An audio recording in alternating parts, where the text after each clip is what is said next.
사랑하는 영아부, 유치부 친구들 안녕하세요. 우리 함께 하나님께 예배드리게 되어서 너무너무 감사합니다. 우리 먼저 하나님 말씀 보겠습니다. 출애굽기 12장 11절부터 14절까지의 말씀이에요. 출애굽기 12장 11절부터 14절까지의 말씀을 전사님이 여러분과 함께 읽겠습니다. 시작!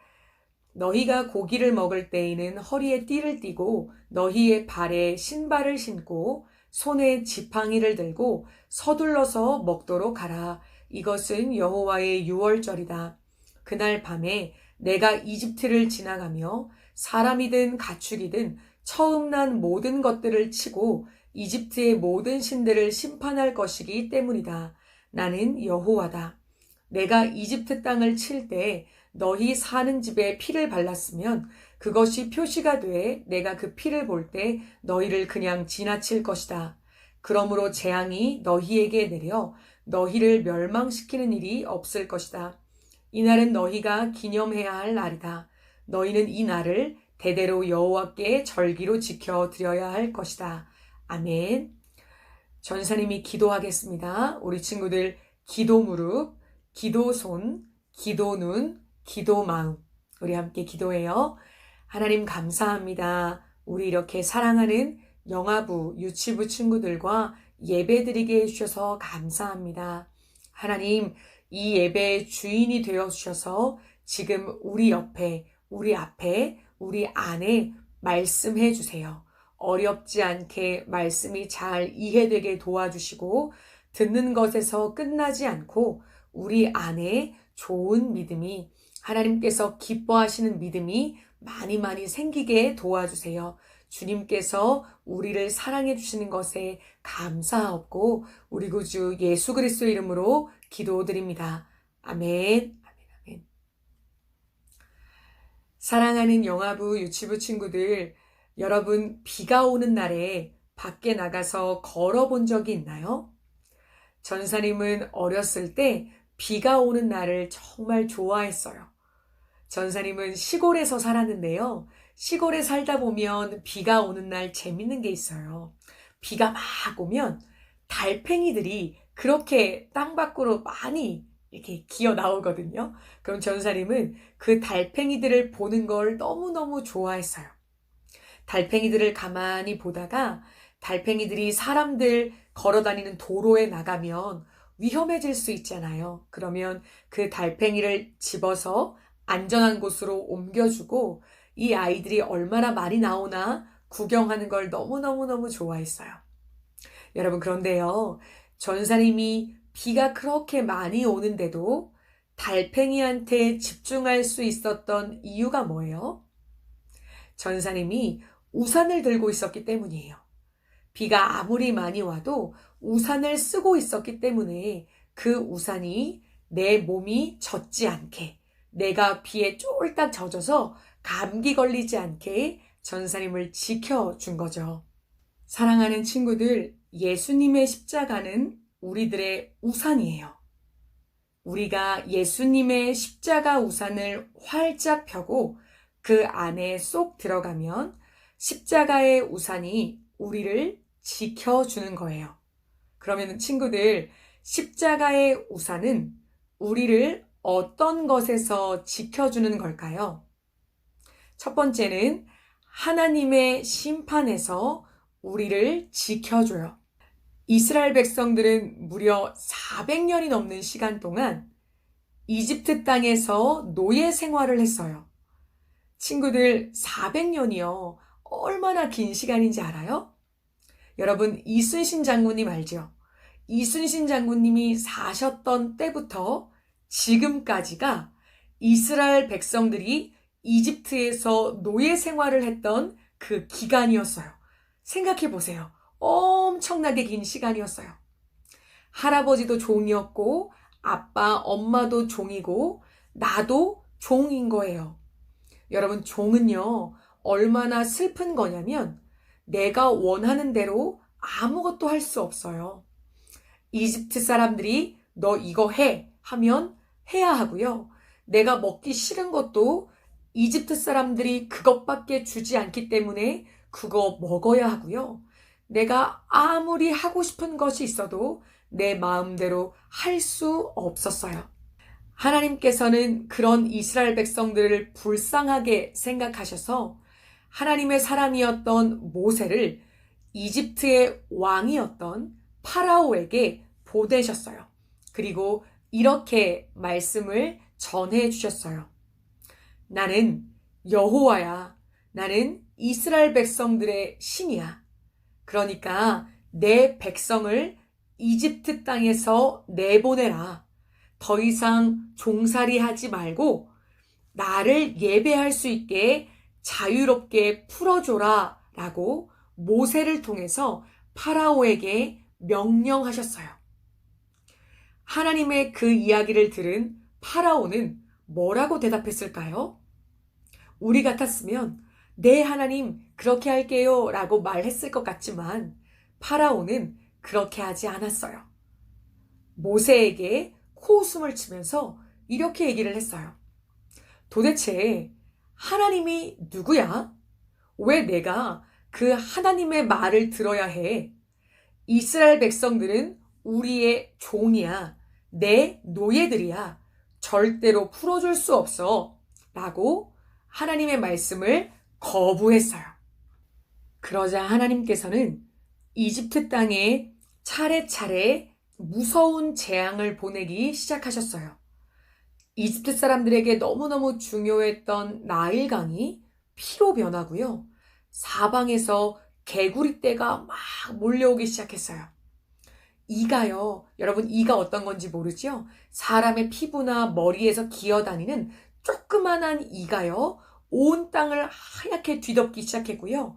파리떼가요. 온 집안에 가득 들어오기 시작했어요.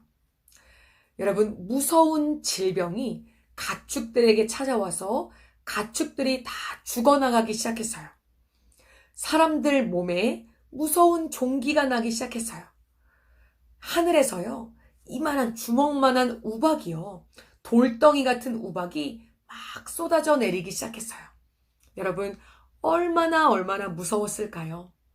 이집트의 마술사들이 따라하려고 해도 따라할 수 없을 만큼 무서운 재앙이 하나님께서 보내신 심판이 이집트 땅을 뒤덮기 시작했어요. 사람들이 밭에 나가서 열심히 일을 해서 곡식단을 거두어 두었는데 메뚜기 떼가 잔뜩 몰려와서 사람들이 추수한 곡식을 다 갉아 먹어버렸고요. 이집트 백성들이 가장 최고로 생각했던 태양신 라를 하나님께서 정복하셔서 온 땅에 태양이 빛을 잃고 낮에도 깜깜한 어두운 천지가 돼버렸어요. 그렇게 이집트 땅에 찾아온 9가지 재앙을 경험한 후에 사람들은 모두 하나님에 대해서 두려워하기 시작했어요. 하나님이 도대체 누구야? 와, 그 하나님의 힘이 너무너무 대단하구나. 그 전에 이집트 사람들은 이스라엘 백성들을 무시했거든요. 쟤네들은 그냥 노예야, 아무것도 아니야 라고 생각을 했었는데 하나님께서 보내신 그 재앙들을 경험하고 나서는 와, 우리 이제 이스라엘 백성들에게 함부로 하면 안 되겠다. 이 하나님이 이스라엘 백성들의 신이라고 하셨어. 그러니까 얘네들을 괴롭히면 여호와 신께서 우리를 무섭게 치실 거야 라고 무서워하면서 이스라엘 백성들에게 함부로 하지 못했어요. 그리고 하나님을 두려워하면서 하나님께 예배하려고 마음을 고쳐먹기 시작했어요. 딱 한 사람 빼놓고요. 누구였을까요? 맞아요. 파라오였어요. 파라오는요. 9가지 재앙을 경험하고도 끝까지 버텼어요. 아니야. 그래도 끝까지 이스라엘 백성들은 내 노예야. 나는 여호와 하나님께 굽히지 않을 거야. 나는 그 말을 듣지 않을 거야. 라고 마지막까지 버텼어요. 그래서 이제 마지막 재앙이 찾아올 차례였어요.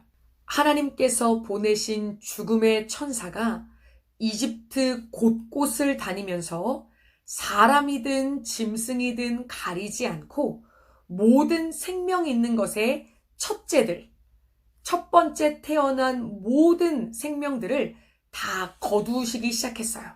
다 목숨을 잃기 시작했어요. 하나님이 보내신 죽음의 천사는 누구도 막을 수 없었어요. 파라오가 살고 있는 궁궐에는 파라오를 지키는 수많은 군대가 있었지만 죽음의 천사가 찾아왔을 때 파라오의 첫째 아들도 생명을 잃게 되었어요. 그런데 그 무시무시한 심판이 그냥 지나간 집들이 있었어요. 어떤 집이었을까요? 파라오가 사는 궁궐에도 많은 돈을 갖고 있는 부자의 집도 똑똑한 박사님의 집도 하나님의 심판을 피할 수 없었지만 그 하나님의 심판이 넘어간, 그냥 아무 문제 없이 넘어간 그런 집들이 있었어요. 어떤 사람들의 집이었냐면 하나님의 말씀에 순종해서 문에 어린 양의 피를 바른 집들이었어요. 어린 양의 피를 보고 하나님의 죽음의 천사가 물러갔어요. 그리고 그 집 안에 살고 있었던 모든 사람들은 살 수 있었어요. 사랑하는 친구들, 이 어린 양의 피가 무엇을 먼저 보여주는 것인지 알아요? 이 어린 양의 피는 예수님의 십자가 보혈을 의미해요. 우리 모든 사람들은 한 사람도 빠짐없이 하나님의 심판대 앞에 서야 해요. 그때 누구만 살 수 있을까요? 이집트 땅에서 어린 양의 피가 발라져 있는 그 집 안 사람들만 살아났던 것처럼 하나님의 심판대 앞에 섰을 때 예수님의 십자가 우산을 쓴 사람들만 십자가 우산을 활짝 펴고 그 아래 숨은 사람들만 하나님의 심판을 피할 수 있어요. 하나님, 저는요, 예수님이 저를 위해 죽으신 것을 믿어요. 예수님의 십자가가 바로 저를 대신한 것임을 믿어요. 라고 고백하는 것이 예수님의 십자가 우산 아래에 숨는 거예요. 친구들, 그렇게 예수님의 십자가 우산 아래 숨는 사람들만 심판을 피할 수 있다는 것을 꼭 기억하세요. 두 번째, 예수님의 십자가 우산은요, 우리를 사단의 공격에서 지켜줘요. 여러분, 예수님의 이름에는 놀라운 힘이 있다는 것을 믿나요? 아멘. 전사님은 너무너무 믿어요. 오늘도 사단은요, 에덴 동산에서 그랬던 것처럼, 아담과 하와에게 그랬던 것처럼 우리 마음 가운데 계속해서 말을 걸거든요. 하나님에게서 멀어지도록, 죄를 짓도록, 하나님께서 싫어하시는 마음을 품고 하나님께서 싫어하는 행동을 하도록 우리 마음 가운데 계속해서 속삭이거든요. 친구들, 그럴 때 나는 너가 싫어, 사단아 물러가, 저리 가 라고 우리가 이야기하면 사단을 쫓아낼 수 있나요? 아니요, 그럴 수 없어요. 왜냐하면 사단은 우리보다 훨씬 힘이 세거든요. 우리 힘으로는 사단을 이길 수 없어요. 언제 사단을 이길 수 있을까요? 예수님의 이름을 선포할 때 사단은 도망가요.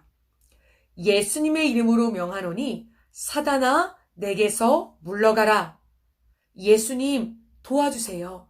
예수님의 보혈, 예수님, 예수님, 이렇게 우리가 입을 열어서 선포할 때 사단은 우리에게 아무것도 하지 못하고 도망칠 수밖에 없어요. 사단은 우리보다는 힘이 세지만 예수님보다는 훨씬 비교할 수 없을 만큼 약하거든요. 아무리 비가 많이 내려도 우산을 활짝 펼치면 내 몸이 젖지 않는 것처럼 사단이 우리에게 어떤 공격을 해도 우리가 예수님, 예수님의 보혈이라고 외치면 사단은 우리에게 아무것도 할 수 없어요. 정말요? 전사님 진짠가요? 그럼요. 우리가 엄마, 아빠라고 엄마, 아빠를 부르면 어떻게 돼요? 엄마, 아빠가 저 멀리에 있다가도 우리를 보잖아요. 우리에게 얼른 달려와서 우리를 도와주시고 지켜주시고 우리의 손을 꼭 잡아주시잖아요. 그것과 똑같아요. 우리가 예수님, 예수님의 보혈이라고 외치면요.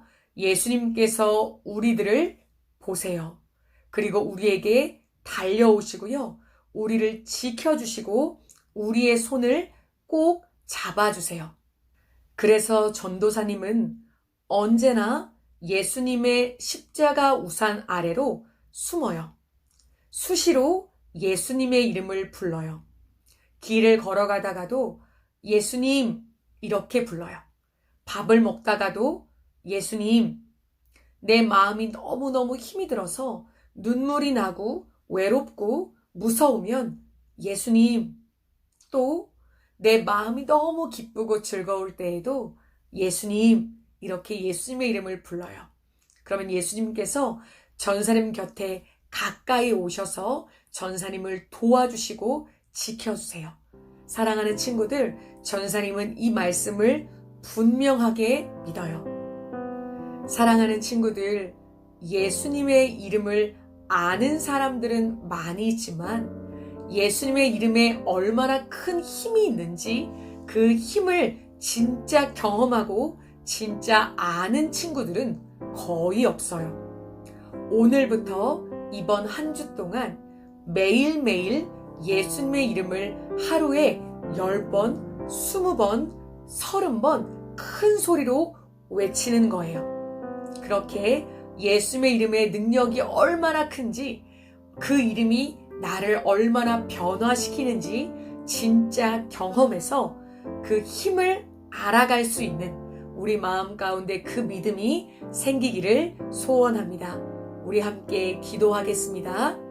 우리 친구들 다시 한번 기도 무릎, 기도 손, 기도 눈, 기도 마음 함께 기도합니다. 사랑하는 예수님, 우리 사랑하는 영아부, 유치부 친구들이 예수님의 이름을 계속해서 부르게 해주세요. 예수님, 예수님의 보혈 이렇게 외칠 때 사단 마귀가 꼼짝하지 못하고 우리에게서 도망간다는 것을 경험하게 해주세요. 그렇게 십자가 우산 아래로 쏙 숨을 때에 하나님의 심판을 피할 수 있다는 것을 믿을 수 있게 해주세요. 예수님의 이름이 교회에서만 듣고 끝나는 것이 아니라 우리 사랑하는 영아부, 유치부 친구들의 삶 속에서 능력으로, 힘으로 역사하는 것을 경험할 수 있게 도와주세요. 우리를 사랑해 주시고 우리의 생명 되어 주시는 예수 그리스도의 이름으로 기도드립니다. 아멘.